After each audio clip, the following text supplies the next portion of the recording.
এই শোন, সামিয়া আসতেছে, তুই এখন যা, ওর সাথে আমার কথা শেষ হয় নাই, ওর সাথে বাসায় যেতে যেতে কথা শেষ করবো, তুই বিদায় হ, তাড়াতাড়ি বিদায় হ। ওকে দোস্ত, বেস্ট অফ লাক। যা।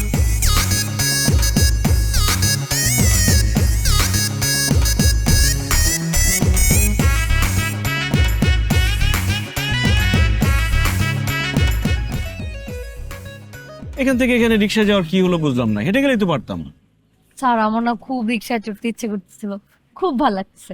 এই পয়েন্টটাই দেখো, এখন তোমার যখন যেটা করতে ইচ্ছে করছে তুমি কিন্তু করতে পারছো, কিন্তু যখনই তুমি ম্যারিড হয়ে যাবা, যখন তখন যেটা খুশি করতে পারবা না তুমি, এছাড়া আরো অনেক সমস্যা হবে। হ্যাঁ, আমার কাছে কেন জানি মাঝে মাঝে মনে হয় আপনি মনে হয় ম্যারিড, নাহলে আপনি এত ছোটখাটো ডিটেল কিভাবে বলতেছেন? এটা কি ধরনের কথা বললা তুমি? এই যে আমি তোমাকে প্রত্যেকদিন কোম্পানির ব্যালেন্স শিট করতে শিখাই, এটার জন্য কি আমাকে কোম্পানির অ্যাকাউন্টেন্ট হতে হয়েছে? না তো। তেমনি ম্যারিড মানুষের তিক্ত অভিজ্ঞতাগুলো জানার জন্য ম্যারিড হওয়ার কোনো দরকার নেই, বিবাহিত পুরুষদের দেখলেই বোঝা যায়। যাই হোক, মূল আলোচনায় আসি। স্যার চলে আসছি। আর আলোচনা তো এখন শুরুই করলাম না, চলে আসছো মানে? স্যার বাসার সামনে চলে আসছি। মামা ওইখানে যেয়ে থামো। এই জন্য আমি রিক্সায় উঠতে চাই নাই। স্যার বাকি আলোচনা আমরা পড়ার টেবিলে বসে করব। বাসায় বসে কি এসব কথা বলা যায়?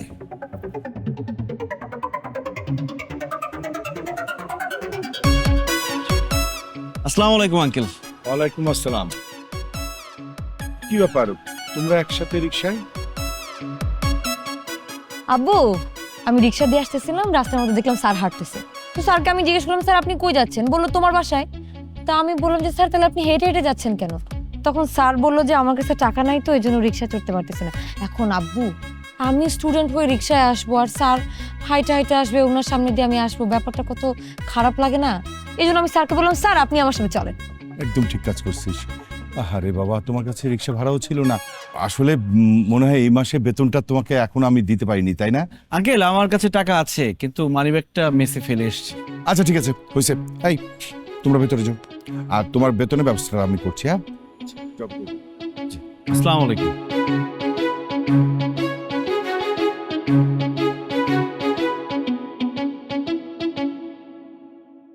সামিয়া, এটা তুমি কেমন কাজ করলা? আঙ্কেলের সামনে আমাকে পুরো বেইজ্জতি করে দিলা। তো কি বলতাম স্যার, আপনার সাথে রিক্সায় ঘুরে ঘুরে প্রেম করতেছি। স্যার আপনি কেন বুঝতেছেন না? আপনি এখন প্রাইভেট টিচার আর আমি আপনার স্টুডেন্ট। প্রাইভেট টিচার আর স্টুডেন্ট জীবনে কোনোদিন একসাথে রিক্সায় ঘুরে? এটা বাবা মা কখনোই পছন্দ করবে না। তাছাড়া স্যার সামনে আমার বিয়ে না, মানুষজন দেখলে কি মনে করবে, সেজন্য আমি বাবাকে মিথ্যা কথা বলছি। স্যার আপনি ভাড়াটা দিয়ে দেন আমার কাছে।